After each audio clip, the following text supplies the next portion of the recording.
organise selling it, and it'll be bigger than rugby even, once the people try it out. No jokes. Me and Ari Blumenthal and Patrick Cohen. To be honest, we started it because shul is so bloody boring. You sit and sing in Hebrew, or you stand quiet till your feet hurt. Fat Rabbi Terschenberg gives his blah blah. It takes hours, and when it's finished, everyone goes into the foyer, and the hatted ladies come down the stairs from the women's gallery. They kiss their husbands good Shabbos, and they get hold of their kids. Then the whole lot herds off up the path to the Kiddush hall, where they fresh off paper plates piled with kichel and herring, and gargle down little bottles of Coke and Fanta. Not us. Our folks don't come to shul on Shabbos. Instead, we've saved up the bottle caps from those little bottles. We've rubbed the tops of the caps like mad on the rough steps outside, like we're trying to set them on fire, which gets them all silver and smooth. A ready one is called a slink. All the time the people are in the foyer, the three of us are waiting, all ants in pants, but pretending not to show it, pockets full of slinks. When they're gone, old Wellness, the Zulu caretaker, he comes limping in and switches off the big bronze chandeliers, one by one. When the last one is out and it's darkened and Wellness has hopped off, we three jump in like a shot and start our match. It's like this every week.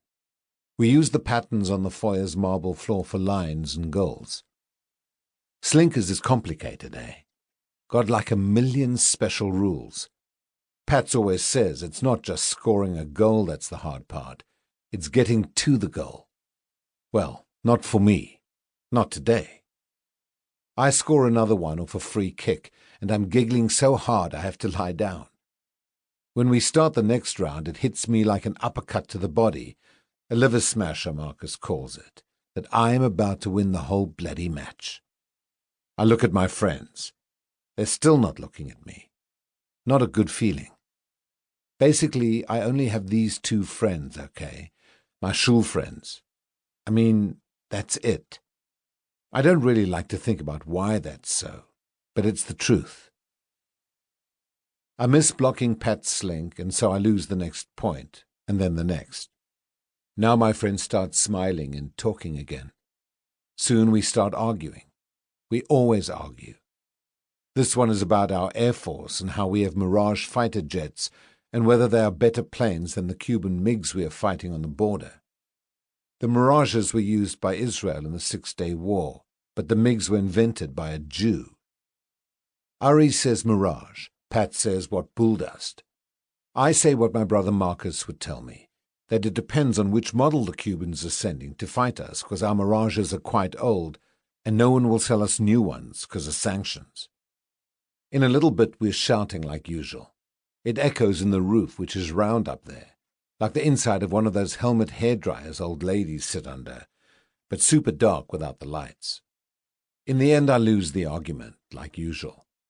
And then I carry on losing slinkers points, and the more I lose, the more the oaks start laughing and patting me on the back and that. And then I lose the match, like usual.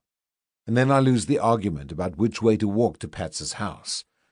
Basically, I always come off third out of 3 with my 2 friends. That's my place. But today is the first time I'm seriously wondering why. 2. We're walking to Pat's house, taking route Alpha Kilo Leopard. We have these code words for all our routes. Sometimes we argue about how long we would last if we got tortured for our codes. It's a vote of 2 to 1 that I'd be first to talk. But it's 3 out of 3 that the worst torture is the one where they stick pins in your balls. We walk because you have to walk to shul on Shabbos. You're not allowed to drive on Shabbos anywhere, obviously. It's against the Torah. So it would be chutzpah deluxe to rock up at the shul in a car.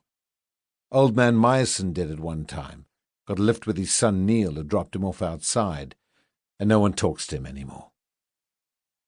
We reach the Emmerensha Dam by 1 o'clock or so, and I feel the wind fresh in my face with the hot sun.